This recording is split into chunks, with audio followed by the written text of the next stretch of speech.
बिस्मिल्लाहिर्रहमानिर्रहीम। नाज़रीन अस्सलाम वालेकुम, मैं हूँ इमरान वसीम।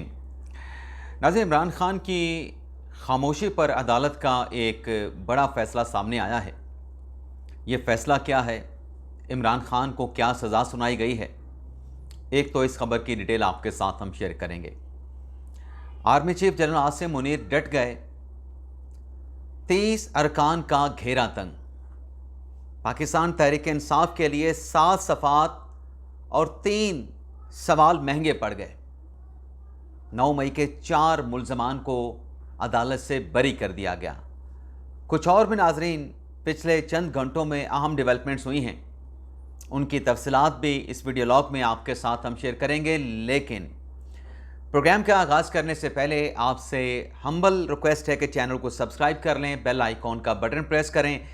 वीडियो पसंद आए तो इसे लाइक और शेयर ज़रूर कीजिएगा।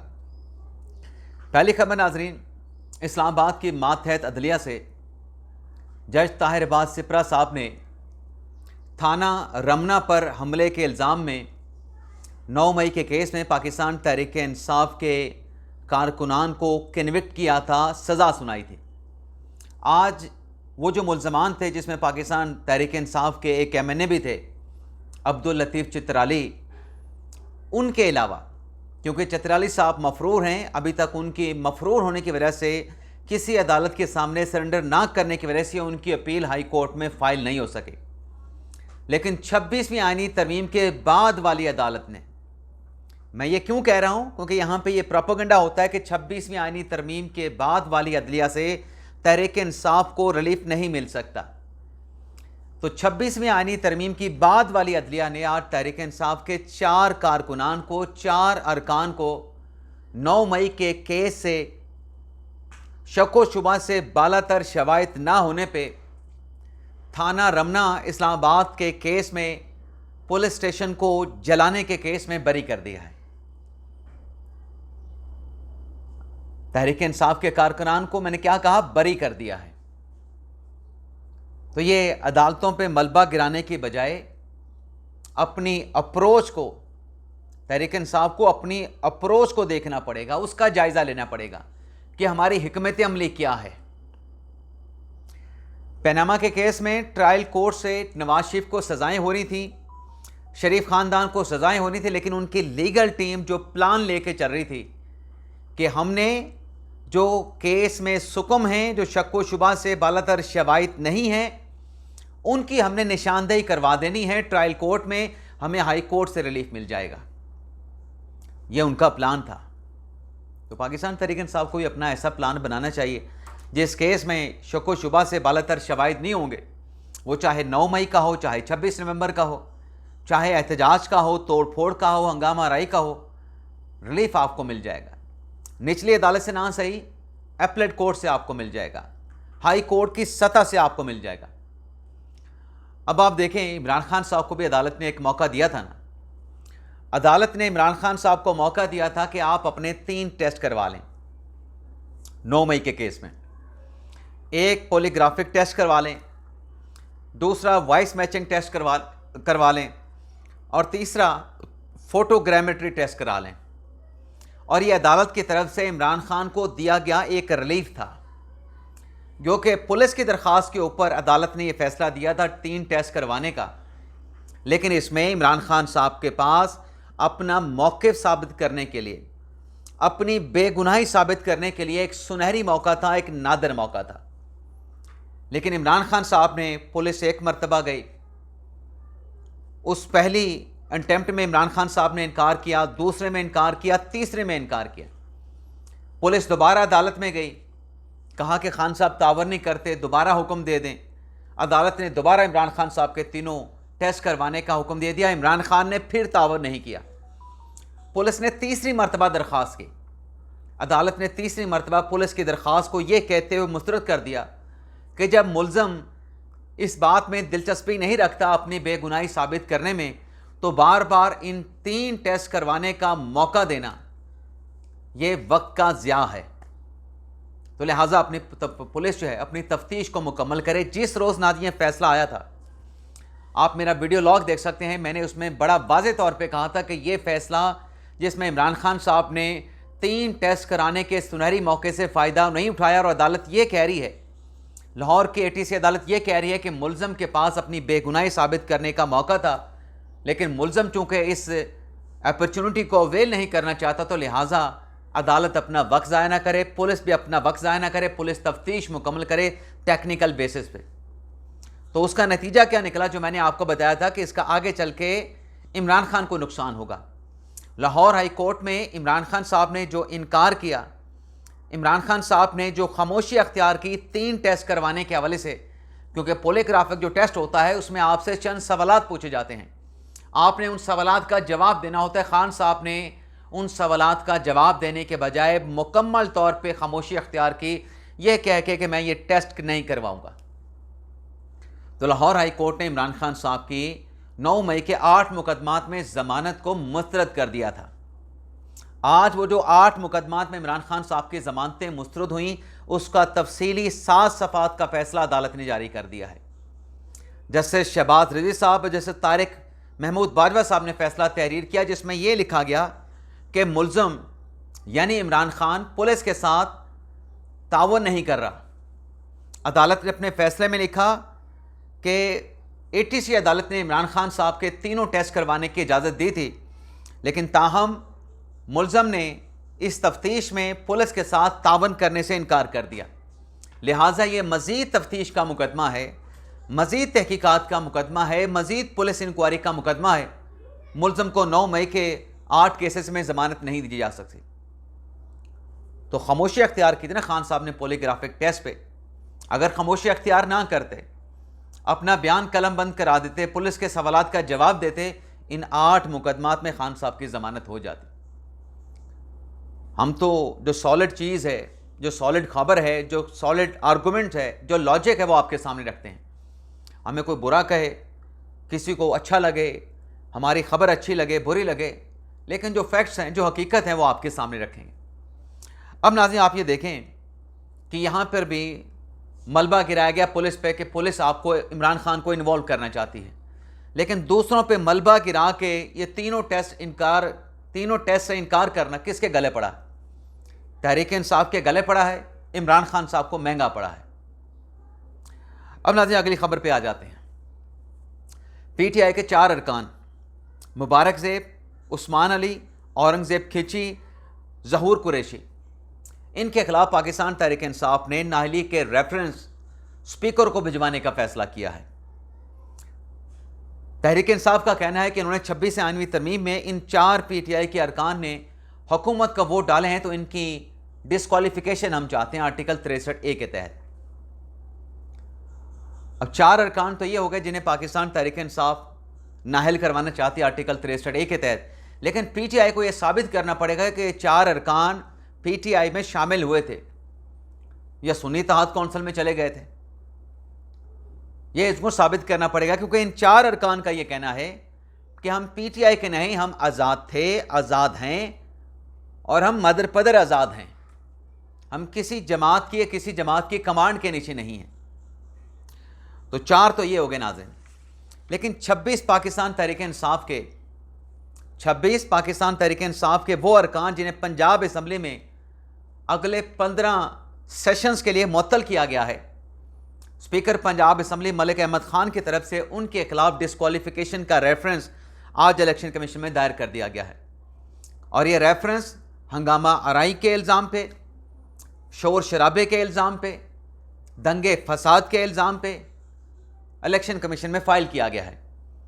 अब इस रेफरेंस की पुरशीडिंग में इलेक्शन कमीशन ताख़ीर नहीं कर सकता। एक सर्टन पीरियड है, एक मयाद है, उस मयाद के अंदर इन 26 अरकान की नाअहली के इस रेफरेंस पर इलेक्शन कमीशन ने फैसला करना है। और इस रेफरेंस में नाज़रीन स्पीकर पंजाब असम्बली मलिक अहमद खान ने 3 सवालात इलेक्शन कमीशन के सामने रखे हैं कि क्या इन 3 सवालात की रोशनी में, खुलासा ये है तीनों सवालों का कि जब कोई रुकन असम्बली का मेंबर बनता है तो वह हल्फ उठाता है, पहले दिन हल्फ उठाता है कि वो कॉन्स्टिट्यूशन की पासदारी करेगा, कॉन्स्टिट्यूशन का वफादार रहेगा, और इस हल्फ उठाने के बाद अगर वो कॉन्स्टिट्यूशन की और अपने हल्फ की खिलाफ वर्जी करता है तो क्या उस रुकन की मेंबर सूबाई असम्बली की नाअहली नहीं बनती? इस पर इलेक्शन कमीशन ने फैसला करना है।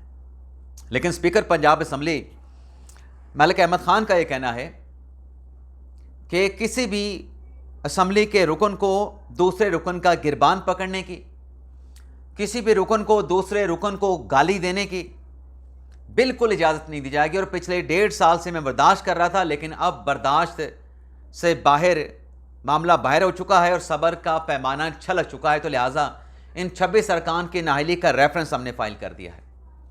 देखते हैं इलेक्शन कमीशन इस मामले पे क्या फैसला करता है। बात नाज़रीन स्पीकर की हो रही थी, स्पीकर पंजाब असम्बली की हो रही थी, तो स्पीकर कौमी असम्बली की बात भी कर लेते हैं। वज़ीर दिफा ख्वाजा आसिफ साहब जो स्पीकर और चेयरमैन सेनेट की तनख्वाहों में इजाफे के मामले पर जो तनकीद कर रहे हैं कि इतनी ज़्यादा तनख्वाहों में इजाफा, इसका कोई लॉजिक नहीं, इसकी कोई मंतक नहीं बनती है कि आप 2.5-3 लाख से तनख्वाह को 21 लाख तक ले जाएं। अवाम के एतमाद के लिए हम यहाँ पे बैठे हैं, लेकिन अगर इस अंदाज से सैलरी स्ट्रक्चर में, स्पीकर की तनख्वाह में, चेयरमैन सेनेट की तनख्वाह में इजाफा होगा तो अवाम को क्या मुंह दिखाएंगे।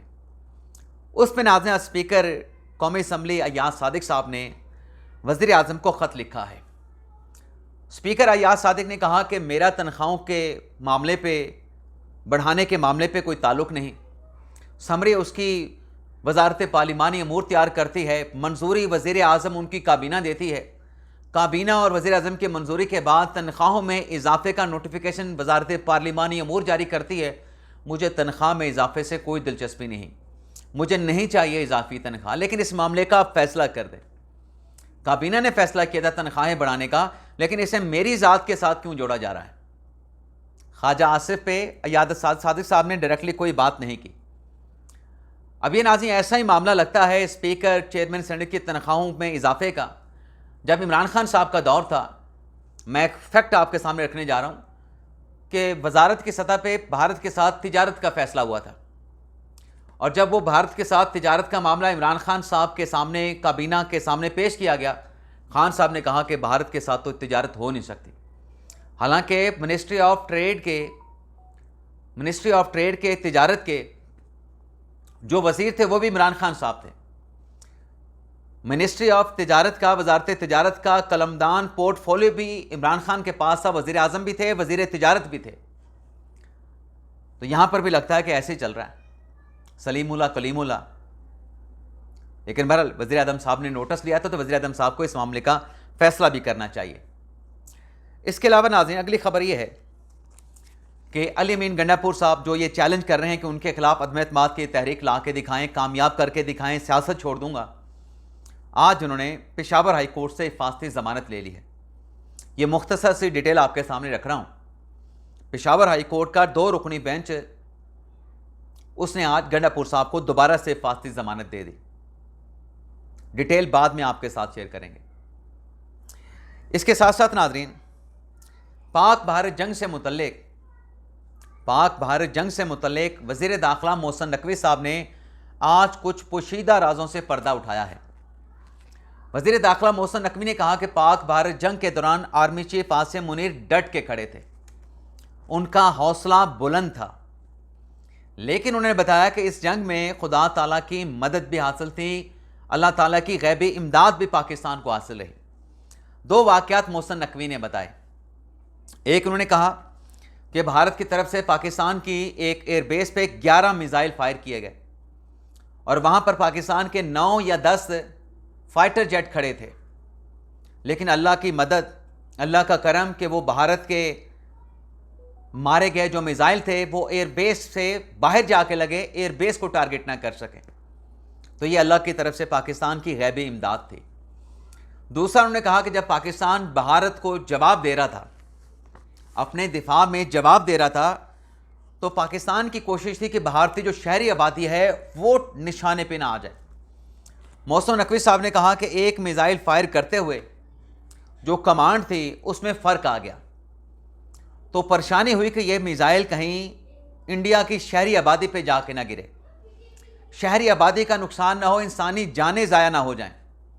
लेकिन मोहसिन नकवी साहब ने कहा कि खुदा की मदद थी, गैबी इमदाद थी कि वो जो एक मतलब डिफरेंट कमांड के साथ या कमांड के कुछ फ़र्क के साथ जो मिसाइल फायर हुआ था वो इंडिया के सबसे बड़े ऑयल डिपो पर जाके लगा। तो ना जी ये बात तो बिल्कुल सच है। जब जब भी पाक भारत जंग हुई है पाकिस्तान को गैबी मदद हासिल रही है, अल्लाह की मदद हासिल रही है। अब मैं एक और बात भी ऐड कर दूं, अगर आप इस्लाम की तारीख निकाल के भी देखें, जो ग़ज़वात हुई हैं उन ग़ज़वात में भी पाकिस्तान को गैबी मदद हासिल रही, अल्लाह की मदद हासिल रही। मैं उन ग़ज़वात का पाक भारत जंग के साथ कंपैरिजन नहीं कर रहा, सिर्फ फैक्ट पेश कर रहा हूँ कि जो हमने इस्लाम की तारीख पढ़ी है कि बदर में 313 के मुकाबले में 1000 थे सामने, गैबी मदद पाकिस्तान को हासिल हुई, अपना मुसलमानों को हासिल हुई। बाकी और भी ढेर सारी मिसालें, मैंने सिर्फ एक मिसाल आपके सामने पेश की है। इसके अलावा नाज़रीन, मोहसिन नक़वी साहब ने यह भी कहा कि ईरान इसराइल जंग बंदी में वज़ीर आज़म शहबाज शरीफ साहब ने बड़ा रोल अदा किया और ईरान इसराइल सीज़ फायर में, यानी जो जंग बंदी हुई है, इसमें वर्दी का भी किरदार था, वर्दी ने भी अपना किरदार अदा किया है। तो ये था नाज़रीन हमारा वीडियो लॉग। उम्मीद करते हैं कि जो ख़बरें आपके साथ हमने शेयर की हैं आपको उनकी डिटेल पसंद आई होगी। आप देखने वालों से इजाज़त चाहते हैं। अल्लाह ताला हम सबका हामी नासिर हो। अपनी दुआओं में याद रखिएगा। अल्लाह हाफ़िज़।